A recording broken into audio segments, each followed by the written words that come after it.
Hello दोस्तों, कैसे हैं आप लोग। हमारी आज की कहानी का नाम है दखलंदाजी।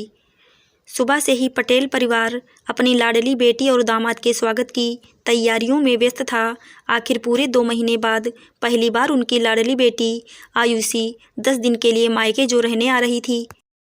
रसोई में आयुषी की माँ और पड़ोस में ही रहने वाली उसकी ताई जी बेटी और दामाद की पसंद का खाना बना रही थी। थोड़ी देर बाद जैसे ही गाड़ी दरवाजे पर रुकती है तो घर के सभी सदस्य भागकर अपनी बेटी जमाई को गले लगा लेते हैं। दिन के खाने के बाद आयुषी की माँ और ताई जी बेटी से ससुराल वालों के व्यवहार के बारे में पूछने लगती हैं तो वह भी सभी लोग अच्छे हैं कहकर बात को टाल देती है, क्योंकि वह अपनी ताई की चुगली करने की आदत से वाकिफ थी। 2 दिन बाद आयुषी के पति मृदुल अपने घर लौट जाते हैं। एक दिन बातों बातों में आयुषी अपनी माँ को कहती है कि माँ, तुमने तो कहा था कि ससुराल में बहुत सोच समझकर काम करना, जिससे सास को कमी निकालने का कोई मौका ना मिले।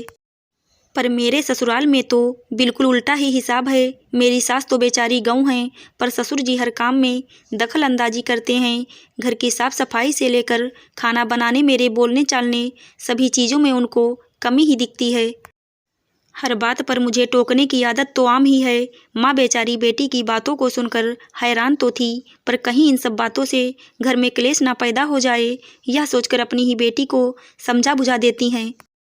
आयुषी को आए 10 दिन कैसे बीत जाते हैं पता ही नहीं चलता। ससुराल वापस आने के बाद आयुषी नित्य प्रति पूरा मन लगाकर घर के काम के साथ साथ अपने सास ससुर की खूब सेवा करती।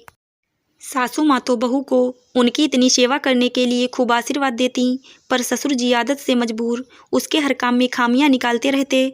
जब भी आयुषी खाना बनाती तो अक्सर रसोई में आकर या तो सब्जी में नमक मिर्च चखने लगते या अपनी बहू को सही से रोटी बनाने का तरीका बताने लगते।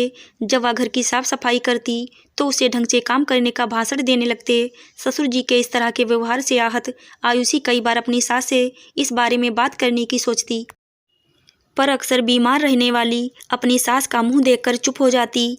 कुछ दिन बाद आयुषी की बुआ सास अपनी बीमार भाभी का हालचाल लेने आती हैं, पर अपने भाई को घर गृहस्थी के मामलों में दखल अंदाजी करता देख अपने भाई से कहती हैं, भैया माना तुम नौकरी के कारण अकेले ही रहे हो। शादी के बाद भाभी को कभी अपने साथ शहर लेकर नहीं गए। भाभी ने भी सास ससुर की सेवा को ही अपना धर्म मानकर कभी साथ जाने की जिद नहीं की। इसलिए तुम्हें हर काम अपने आप से करने की आदत है।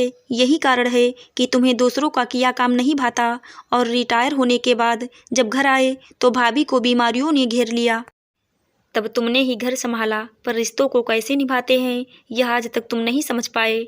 मैंने तो मृदुल की शादी से पहले भी तुमको यही समझाया था कि घर में बहू के आने के बाद हर काम में मीन मेख मत निकालना, वरना किसी दिन बहू से अपनी बेइज्जती करवा बैठोगे। पर वो तो भला हो हमारी आयुषी का कि कभी तुम्हें पलट कर जवाब नहीं दिया, मगर वो भी तो इंसान है, आखिर कब तक चुप रहेगी।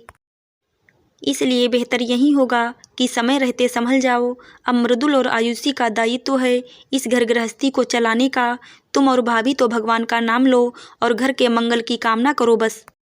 ज़्यादा नुक्ताचीनी करने से तुम अपने आप ही अपना सम्मान खो दोगे। बहन की कड़वी मगर सही बातों से आयुषी के ससुर जी को अपनी गलती का एहसास हो जाता है और दरवाजे के पीछे खड़ी आयुषी मन ही मन अपनी बुआ सास को उसकी गृहस्थी बचाने के लिए धन्यवाद देती है।